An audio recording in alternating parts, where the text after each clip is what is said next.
నమస్తే రమగారు. నమస్తే జయ. రమగారు, ఈ మధ్య మీరు బాగా అంటే దైవ దర్శనాలు బాగా ఎక్కువగా చేసుకుంటున్నారు కదా, చిన్న చిన్న ట్రిప్పులు చేసి వస్తున్నారు. మొన్న ఈ మధ్య కసాపురం వెళ్ళానన్నారు కదా, ఒక్క రోజులో ఏమేం చూసి వచ్చారండి? ఎక్కడ, ఏంటి విశిష్టత ఏంటి? కసాపురం ఎన్నేళ్ల క్రితమో మనం దేవాలయాలు చెప్పడం మొదలు పెట్టాను చూడు, అప్పుడు చెప్పాం ఓకే ఈ కసాపురం గురించి. అప్పుడు చూడలా, అది ఆ చెప్పిన తర్వాత ఆ దేవాలయ వైభవం ఆ కథ వల్ల ఎప్పుడో చూడాలని ఒక కోరిక. మా టీవీలో కూడా చెప్పారు. ఓకే, అప్పుడైతే వాళ్ళు వీడియో తీసుకొచ్చి చూపించారు, విజువల్స్ చూస్తుంటారు. విజువల్స్ కూడా చూసా. ఇప్పుడు ఈసారి ప్రత్యక్షంగా వెళ్ళాలి, ఎప్పటి నుంచో అనుకుంటాం. అనుకోకుండా ఈ మధ్య సుందరకాండ ఎక్కువగా పారాయణలో ఉంటుంది. దాంతో ఒక ఆంజనేయ దర్శనం చేయాలి ప్రత్యేకమైందని అనిపించి ఈ కసాపురం ఆంజనేయ స్వామి దేవస్థానం. యాక్చువల్గా ఇది ఎట్లా అంటే 3 దేవాలయాలు లైను, కసాపురం, నేమకల్లు, మురడి అని రాయబడి ఉంటాయి. ఈ 3 ఊళ్ళు ఒకే ముహూర్తంలో ప్రతిష్ఠ చేయబడిన దేవస్థానాలుగా చెప్తారు. ఓహో. అయితే దీనికి పూర్వగాథ మనం ఎప్పటికి చెప్పాలి? రాయలవారి కాలం నాటి దేవాలయాలు ఇవన్నీ, ప్రతిష్టలు అప్పటివి. ఈ రాయలవారి కాలంలోనట ఆయనకి ఒక ఏమనాలి, ఒక గండం ఉంది. కుహు అనే పేరున్న ఒక గండం అట. కుహు దాని పేరు. ముహూర్తాలలో కొన్నిటికి అట్లాంటి పేర్లు ఉంటాయి. ఆ గండం నుంచి తప్పించుకోవటానికి తాత్కాలికంగా ఆయన గద్దె దిగి వేరొకరిని ఆ కాసేపే, చాలా కొద్ది సమయం, కొన్ని గడియల పాటు వేరొకరిని రాజును చెయ్యాలి, రాయలని చెయ్యాలి. అప్పుడు ఏం చేశారు, వాళ్ళ ఆస్థాన పండితులు గురువరులైన వ్యాసరాయల వారిని, అంటే వ్యాస తీర్థులు, వారిని రాయలుగా చేశారు. వారిని ఇది సింహాసనం ఎక్కించారు, కిరీటం పెట్టి ఆయన్ని రాజును చేశారట. అప్పటి నుంచి వ్యాస తీర్థుల వారిని వ్యాసరాయల వారు అనేవారు. ఓహో. ఈ వ్యాసరాయల వారు తిరుమల తిరుపతి దేవస్థానంతో కూడా సంబంధం ఉంది. ఈయన సహజంగానే ఆంజనేయ ఉపాసకులు. ఆయన ఏంటట, పంపా నదీ తీరంలో హంపి నగరంలో అని చెప్తారు. తర్వాత ఏమో మన తుంగా తీరంలో అని కూడా చెప్తారు. రోజు ఒక శిలాపలకం మీద ఆంజనేయ స్వామిది యంత్రం వేసి జపం చేసుకునేవారు. అయితే ఈ ఆంజనేయ యంత్రం వేయగానే, ఈ జపం ప్రారంభించగానే ఆంజనేయ స్వామి దిగెళ్ళిపోయేవాడు. అందులోంచి, యంత్రంలోంచి స్వామి వెళ్ళిపోయేవారు. అట్లా చిత్రం వేసి గంధంతో ఆంజనేయ యంత్రం వేసి మధ్యలో స్వామి ఇలా నిలబడి ఉన్నట్టుగా చిన్న ప్రతిమ అట్లా వేసేవారు, గంధంతో అద్దేవారు, నడిచి వెళ్ళిపోయేవారు. వెళ్ళిపోతూ ఉంటే కొన్ని రోజులు అయిన తర్వాత ఆయన ఏం చేశారట, ఇలా కాదని అష్టదిగ్బంధనం చేసి స్వామిని కదలనివ్వలేదు. వెళ్ళిపోతున్నారని. ఆ యంత్రోద్ధారక ఆంజనేయ స్వామి ఇప్పటికీ కూడా హంపీలో ఉన్నాడు.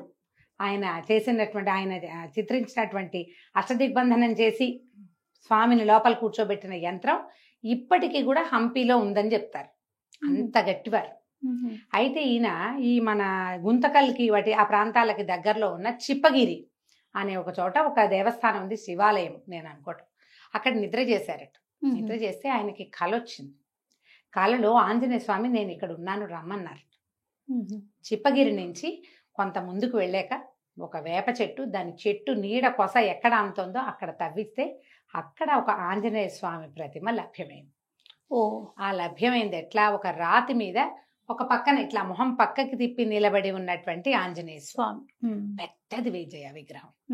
అయితే ఆయనకున్న నేత్రము సాలగ్రామ నేత్రం అట. అది పక్కకి తిరుగుంటాడా, ఇట్లా చూస్తే 2 నేత్రాలు మనకు కనపడతాయి కదా, ఈయన తిరిగి ఉంటాడు, ఒక్క కన్నే కనపడుతుంది. ఆయన్ని నెట్టెకంటి ఆంజనేయ స్వామి అంటారు. నెట్టె కన్ను, ఒక్క కన్ను, పక్కకి తిరిగిన కన్ను లేదా ఒక్క కన్ను అయి ఉంటుంది. మరి కన్నడం అనుకుంటాది.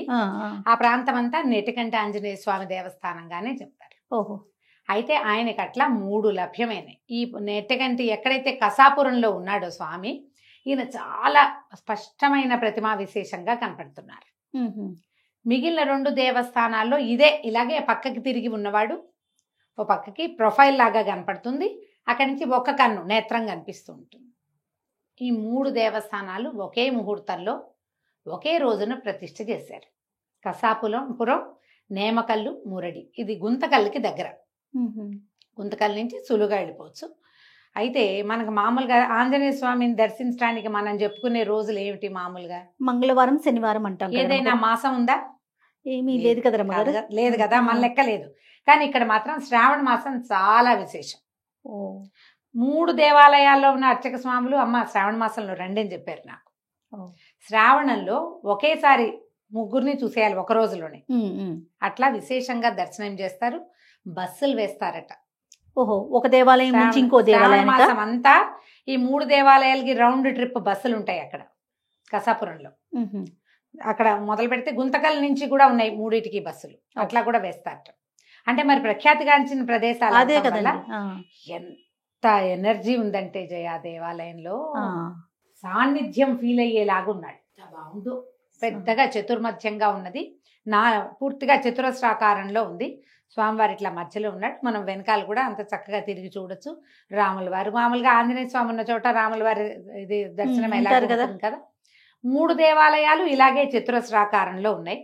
కసాపురం బాగా పెద్దది. మురడి దేవాలయం ఒక రవ్వ చిన్నది అనిపించింది. నేమకల్లు దేవాలయం కూడా పెద్దదే. ఈ 3టిని చూడొచ్చు. అయితే కసాపురం గుంతకల్ నుంచి కసాపురం దారి బాగుంది. కసాపురం నుంచి ఈ నేమకల్లు మురడి వెళ్లే దారులు ఏమో రిపేర్లలో వాట్లల్లో ఉన్నాయి. అబ్బా, దేవుడు కనిపించాడు. ఆంజనేయ స్వామి దర్శనం ఇచ్చాడు దారి మధ్యలోనే. కొంచెం సుమారుగా ఉన్నాయి. మేము బై కార్ వెళ్ళాం. ఈ ఒక రోజులో ఇవి చూడాలని వీళ్ళేమన్నారు, ఇంకా వెళ్ళేటప్పుడు మన చింతల వెంకటరమణమూర్తి తాడిపత్రి కూడా చూద్దాం అనుకున్నాం. మొదట తాడిపత్రి చూడాలంటే ఈ దేవాలయాల్లో 1 2 మానేయాలి. కసాపురం ఒకటే చూసి తాడిపత్రి చూద్దామంటే నేను ఒప్పుకోలేదు. నేనే 100 చెప్పాను. నేను 3 ఒకసారి చూడండి అని నేను అంత స్పష్టంగా చెప్పి, నేను చూడకపోతే ఎట్లా, పైగా వెళ్ళకపోతే అక్కడ ఏదో మిస్ అయిపోయాను అనిపిస్తుంది. అదే కదా. అందుకని నాకు తాడిపత్రి వద్దు, ఇంకొకసారి వెళ్దాము, వెంకటరమణమూర్తిని ఇంకో మాట చూద్దాం, తాడిపత్రి. ఈ 3 ఒక రోజులో చూడాలంటే దీని టైం ఎట్లా ప్లాన్ చేసాం, మేము శనివారం రాత్రి బయలుదేరాం. శనివారం రాత్రి 8:30 9 కారు ఎక్కేసాము. రాత్రి 2 గంటలకి గుంతకల్ చేరిపోయాం. గుంతకల్లో ఒక హోటల్లో రూమ్ ముందే బుక్ చేసి పెట్టారు. పర్వాలేదు రమ్మగారు, ఫెసిలిటీస్ అవి బాగా చక్కగా ఉంది. అది చక్కగా ఉంది. అక్కడ పనిచేసే ఒక అబ్బాయి ఏం చెప్పాడంటే, లేదా మాతో వచ్చారు ఒకరు, వీరి పేషెంట్ అంటే రెగ్యులర్ క్లయింట్ డాక్టర్ గారికి ఆ ప్రాంతం వారు. తను చెప్పారు, ఈ మన నాని యాక్ట్ చేసిన సినిమా ఒకటి ఉంది, ఏంటి కృష్ణగాడి వీరప్రేమ గాథ ఏదో సినిమా. ఆ సినిమా అప్పుడు యాక్టర్ నాని ఈ హోటల్లోనే ఉన్నారు అని. పెద్ద హోటలే, బాగుంది, ప్లేస్ కూడా బాగుంది, ఫుడ్ బ్రహ్మాండంగా. మార్నింగ్ బ్రేక్ఫాస్ట్ పెట్టారు, చక్కగా ఉంది. రాత్రి పడుకున్నాం, 2 రూములు తీసుకున్నాం, పడుకున్నాము. మార్నింగ్ లేవగానే స్నానాలు చేయటం, ఇక్కడ బ్రేక్ఫాస్ట్ చేసేసి, మామూలుగా దేవాలయాలకు వెళ్ళినప్పుడు బ్రేక్ఫాస్ట్ చేయకూడదు అని ఒక నియమం పెట్టుకుంటాను నేను. బ్రేక్ఫాస్ట్ చేయకపోతే ఇంకా అక్కడెక్కడ దొరకదు, ఇక్కడే చేయాలని బెదిరించాడు అతను మమ్మల్ని. ఇంకా సరే ఒక దండం పెట్టి బ్రేక్ఫాస్ట్ చేసేసి అప్పుడు బయలుదేరాము. ముందు కసాపురం చూసాం. కసాపురంలో ఇంకొకటి బాగా కనపడింది ఏంటంటే, మనం ఇక్కడ ఆంజనేయ స్వామికి ఆకు పూజ చేయిస్తామా, అక్కడ ఇట్లా వెదురుతోటి ఒక దీనిలాగా చేశారు, ట్రయాంగిల్ లాగా చేసి 108 ఆకులు దానికే గుచ్చేసి అమ్ముతారు. ఓహో, అది పట్టుకుని తెచ్చుకుంటే మనం అది పట్టుకెళ్ళి లోపల స్వామివారి దగ్గర పెడతారు, తర్వాత మనకి ఇచ్చేస్తారు. బాగుంది, మనం అందరికీ పనిచేసుకోవచ్చు. లోపల స్వామి దగ్గర పెట్టి అర్చన చేసేస్తారు. ఆ రోజున ఎన్ని గారెలు తిన్నాము. వడమాలలు వేసారు చాలా మంది, ఎప్పుడు వడమాలలు ఉంటాయట అక్కడ. ఉంటే తమలపాకులు, వడమాలలు, సింధూరం, ఆకులు ఇచ్చిన వాళ్ళు ఇచ్చినట్టే ఉన్నారు, గారెలు పెట్టిన వాళ్ళు పెట్టినట్టే ఉన్నారు. నేను మామూలుగా నాకు సంక్షేప రామాయణం పారాయణ ఉంది, సుందరకాండ ఒక ఘట్టం ఉంది కదా, ఆ సుందరకాండ ఘట్టము సంక్షేప రామాయణము నేను కసాపురం దేవాలయంలోనే పారాయణ చదివేసుకున్నాను. డాక్టర్ గారు జపం చేసుకున్నారు, నా దారిని నేను మన పారాయణ ఫినిష్ చేసేసుకున్నా. కసాపురం నుంచి బయలుదేరి నేమకల్లు మురడి కూడా చూసాం. ఓకే, సుమారుగా ఎన్ని కిలోమీటర్స్ ఉంటాయి రమ్మగారు ఇవి రెండు కూడా? ఈ కసాపురం నుంచి ఒక 70-80 కిలోమీటర్లు, మొత్తం కలిపి 80 కిలోమీటర్స్ రేడియస్ లోనే 3 ఉన్నాయి. మన దగ్గర వెహికల్ ఉంటే మనం మధ్యాహ్నానికి పూర్తి చేసుకోవచ్చు. కాకపోతే మధ్యలో మేము ఒక మఠం ఏదో మాతో పాటు వచ్చారు కదా వేరు శివకుమార్, అతను తీసుకెళ్లారు ఎక్కడికో ఒక చోటకి. అక్కడి నుంచి మా బంధువులు ఒకరు ఉన్నారు, మా ఆడబడుచు వాళ్ళ బంధువులు, వారింటికి వెళ్ళాము కాసేపు. తర్వాత ఏమో ఈ మఠానికి వెళ్ళొచ్చాము, అక్కడ ఎవరో ఒక స్వామీజీ కూడా ఉన్నారు, వారిని కలిసాం. అక్కడ కొంచెం లేట్ అయ్యి మేము దర్శనాలు ఇన్ టైం అందుకోలేదనే చెప్పాలి.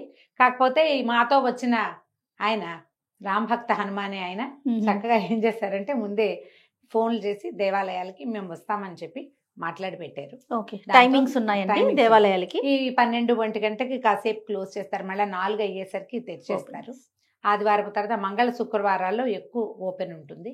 ఈ మంగళవారం శనివారం మంగళవారాలు అక్కడ ఏదైనా భూతప్రేత పిశాచాదులు పట్టిన వాళ్ళు ఎక్కువ వస్తారట.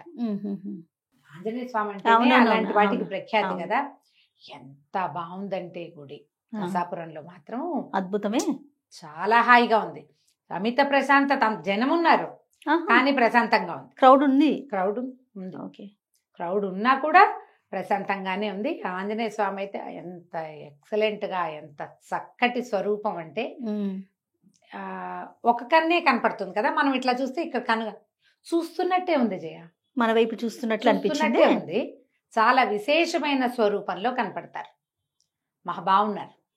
ఈ వ్యాసరాయల వారిని అక్కడ కూర్చుని వెళ్ళేటప్పుడే నేను మా పిల్లలకు కథ చెప్పాను, ఇగో ఇలా ఇలా ఉంది, ఇట్లా ఇలాగాని. ఇటీవల కాలంలో పుట్టింది కాదు ఇది. అంటే ఈ 3 దేవాలయాలు ఒకే రోజు చూడాలి అన్నది పూర్వకాలం నుంచే ఉంది. ఈ బస్సు ఏర్పాట్లు ఉన్నాయంటే ఇంకా అదే అనుకోవాలి కదా. శ్రావణంలో గనక వీరిని దర్శనం చేస్తే గ్రహ బాధలు, ఏదైనా భూత ప్రేత పిశాచాది బాధలు ఉన్నవాళ్ళు, ఇళ్లలో తరచుగా ఇబ్బందులు ఎదుర్కొనే వాళ్ళు ఆ ప్రాబ్లమ్స్ నుంచి బయటపడతారట. ఓహో. గుంతకల్ నుంచి ఈజీగా వెళ్ళిపోవచ్చు.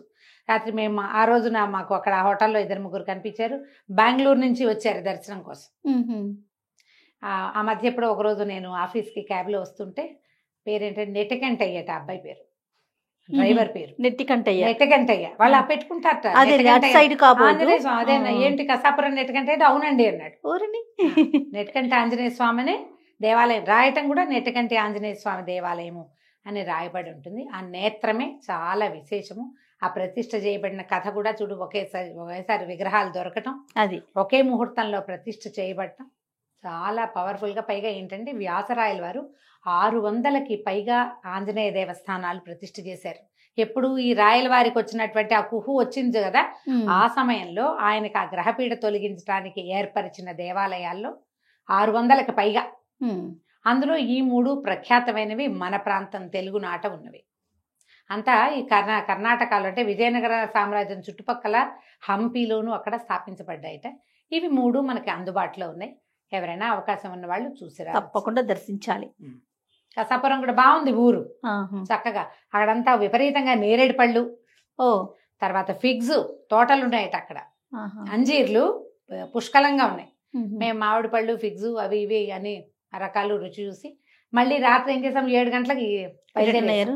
వెనక్కి వచ్చేసి అంటే పొద్దున్నే లేచేసాం కదా, దేవాలయాలు అన్ని చూసుకుని వీళ్ళందరినీ బలకరించి 1 గంట చాలా పనులు చేశారు విశ్రాంతి తీసుకొని మళ్ళీ ఈవినింగ్ 7కి బయలుదేరాము. రాత్రి 1 గంటకల్లా హైదరాబాద్ చేరిపోయాం. ఒకటే రోజు డ్రైవ్ చేయగలిగే వాళ్ళు ఉంటే అంతే కదా, హ్యాపీగా వెళ్ళొచ్చేసేయచ్చు. రైట్ రమ్మ గారు, నమస్తే. నమస్తే.